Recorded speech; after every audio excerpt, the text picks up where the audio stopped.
കഴിഞ്ഞ മാസം 13-നാണ് ഇസ്രായേൽ ബന്ധമുള്ള ചരക്ക് കപ്പൽ ഇറാൻ സേന പിടിച്ചെടുക്കുന്നത്.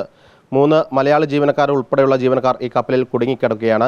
ഏകദേശം 3 ആഴ്ചയോടെ അടക്കുകയാണ്. പക്ഷേ കപ്പൽ ഇതുവരെ ഇറാൻ സേന വിട്ടുകൊടുത്തിട്ടില്ല. കോഴിക്കോട് സ്വദേശിയായ ശ്യാംനാഥ് ഈ കപ്പലിലെ സെക്കൻഡ് എഞ്ചിനീയറാണ്. ശ്യാംനാഥിൻ്റെ പിതാവ് വിശ്വനാഥൻ ചേരുന്നു.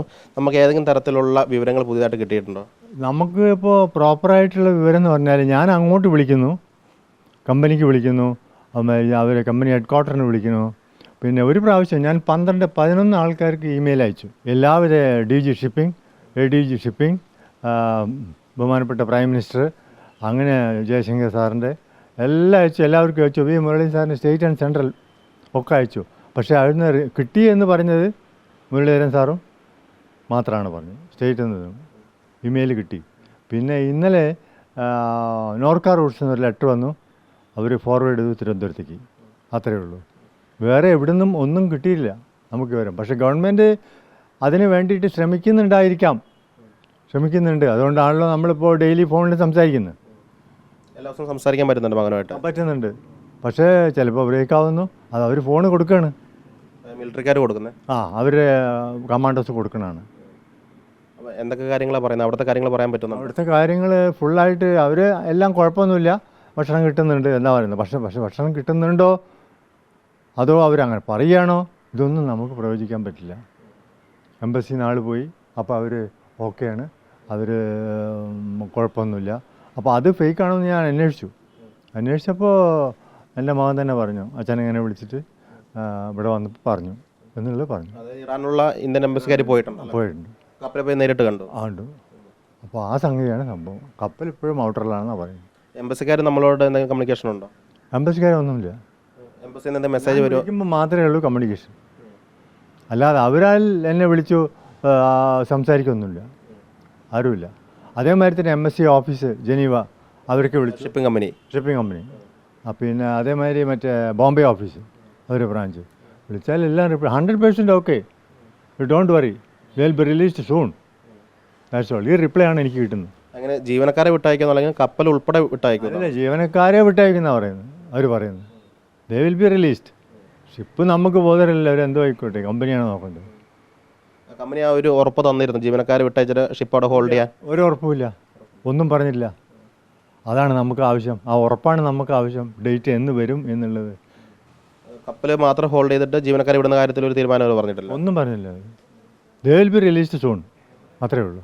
സമയമോ ഡേറ്റോ ഒന്നും പറഞ്ഞില്ല. നമുക്ക് ആ സമയമാണ് ആവശ്യം. 4 മാസം, 3 മാസം, അങ്ങനെയുള്ളൊരു സമയം, ഒരു ഡേറ്റ് വേണ്ടേ നമുക്ക്? അതില്ല. ഏത് ടൈമിലാണ് മകൻ വിളിക്കുന്നത് വീട്ടിലേക്ക്? മകൻ ഇന്നലെ വൈകുന്നേരം വിളിച്ചു. 6 മണിയെന്നാണ് പറഞ്ഞ്. 6:30, ചിലപ്പോൾ 4 മണി, നാളെ മറ്റോ 4 മണി. ഈ സംസാരിക്കും മറ്റു തടസ്സങ്ങളുള്ള പോലെ തോന്നുന്നുണ്ടോ? അവർ അടുത്തുള്ള ആളുള്ളത് പോലെയോ നിയന്ത്രിക്കുന്ന പോലെ? അങ്ങനെ ഒരു പ്രാവശ്യം അവൻ എന്തോ കുറച്ച് മുമ്പേ എന്തോ ഒരു പസിലായ മാതിരി ടെൻഷനോടുകൂടിയാണ് സംസാരിക്കുന്നത്? അങ്ങനെ ചെറിയൊരു ടെൻഷൻ അങ്ങോട്ട് നോക്കിയിട്ട് സംസാരിക്കുന്നത്. പിന്നെ ഇപ്പോൾ ഇന്നലെയൊക്കെ ഓക്കെയാണ്. വോയിസ് കോളാണോ അതോ വീഡിയോ കോളാണോ? വീഡിയോ കോളാണ്. ആ സമയത്ത് മറ്റ് നമ്മുടെ ഫേസ് മാത്രമേ കാണിക്കാൻ പറ്റുന്നുള്ളൂ, മറ്റ് വേറെ ഒന്നും കാണിക്കില്ല? അടുത്ത ആളൊന്നും നിൽക്കുന്നൊന്നും കാണത്തില്ല? ഒന്നും കാണില്ല. അവരുടെ ഗാർഡ്സ് എല്ലാം ഇവരെ അതിലുണ്ടെന്നാണ് പറയുന്നത്. ഇറാൻ സേനയുടെ ആളുകളുണ്ട്? സേനയുണ്ട്, അതാ പറയുന്നത്. ഫുഡിൻ്റെ കാര്യം എന്താ? ഫുഡ് കൃത്യമായിട്ട് കിട്ടും? ഓക്കെ ആണെന്നാണ് പറയുന്നത്. പക്ഷേ എനിക്ക് ബലമായ സംശയമുണ്ട്, ഓക്കെ ആണോ അല്ലോ എന്ന്. ഇതിപ്പോൾ കമ്പനി എവിടെ വിളിച്ചാലും ഇവർ പറയുന്നത് എന്താ വെച്ചാൽ അവർ ഓക്കെയാണ്, ഒന്നും പേടിക്കാനില്ല, വേഗം അവരെ വിട്ടയക്കാനുള്ള എല്ലാവിധ ഉപാധികളും നമ്മൾ നോക്കുന്നുണ്ട്. ഇപ്പോൾ ഞാൻ മറ്റേ മുരളീധരൻ സാറിൻ്റെ PA വിളിച്ചിരുന്നു. അപ്പോൾ അദ്ദേഹം പറയുന്നത് അവരെ വിടുവിക്കാനുള്ള എല്ലാ മാർഗ്ഗങ്ങളും ഞങ്ങൾ സ്വീകരിക്കുന്നുണ്ട്, എല്ലാം ചെയ്യും. ഒരു മലയാളി പെൺകുട്ടി കേഡറ്റ് ഉണ്ടായിരുന്നു, പരിശീലക ആൻഡസ. അവരെ നേരത്തെ വിട്ടിരുന്നു. അപ്പോൾ ഒരു പ്രതീക്ഷ നമുക്ക് കൂടിയില്ലായിരുന്നു? നമുക്ക് പ്രതീക്ഷ കൂടി. ആ കുട്ടി ഒരു ട്രെയിനിയാണ്. എങ്കിലും ഇതിൽ സമയം കഴിഞ്ഞ് ആളുകളുണ്ട്, ഇന്ത്യൻസ് ഉണ്ടല്ലോ. അതിൽ 3 മലയാളീസ്. അതിൽ ഒരാളുടെ 9 മാസമായി, എൻ്റെ മകൻ്റെ 7 മാസമായി, ഒരാൾ 4 മാസമായി. ആസ് പെർ എഗ്രിമെൻറ്റ് 5 മാസമാണ് എൻ്റെ മകൻ്റെ. 1 മാസം അവൻ എക്സ്റ്റെൻഡ് ചെയ്തു. എന്നാലും വട്ടവർ മേ ബി 7 മാസമായി കഴിഞ്ഞു. എഗ്രിമെൻറ്റ് കാലാവധി കഴിഞ്ഞു. എഗ്രിമെൻറ്റ് കാലാവധി കഴിഞ്ഞു. അതിനെക്കുറിച്ച് കമ്പനി എന്താ പറയുന്നത്? കമ്പനി ഒന്നും പറയുന്നില്ല. അവിടെയല്ലേ ഈ പ്രശ്നം. ശ്യാംനാഥിന് കൂടാതെ മറ്റും 2 മലയാളികൾ കൂടിയുണ്ട്. ഒരു വയനാട് സ്വദേശിയും ഒരു പാലക്കാട് സ്വദേശിയും. സുരക്ഷിതനാണെന്ന് അറിയാൻ കഴിയുന്നു. എല്ലാ ദിവസവും വീട്ടിലേക്ക് ഫോൺ വിളിക്കുന്നുണ്ട്, സുരക്ഷിതനാണെന്ന് അറിയാൻ വേണ്ടി കഴിയുന്നു. പക്ഷേ എന്ന് നാട്ടിലേക്ക് വരാൻ കഴിയുന്ന കാര്യത്തിൽ മാത്രം ഒരു അവ്യക്തത തുടരുകയാണ്. ആശങ്ക ഈ കുടുംബത്തിനും ഉണ്ട് അല്ലേ?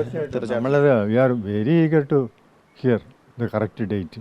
ഒരു ഡേറ്റില്ലാതെ നമ്മൾ ഇങ്ങനെ ഇങ്ങനെ ആദ്യ പിടിച്ചിരിക്കുക. പ്രത്യേകിച്ച് അവൻ്റെ അമ്മ ഭയങ്കര ഇതിലാണ്. നമ്മളിപ്പോൾ ഞാനൊരു പട്ടാളക്കാരനായതുകൊണ്ട് പിന്നെയും സാർ ഈ മേഖലയിലൊക്കെ പ്രവർത്തിച്ച ആളാണല്ലോ. ഞാനൊരു മിലിറ്ററിക്കാരനാണ്, മിലിറ്ററിയിൽ പോകുന്ന ആളാണ്.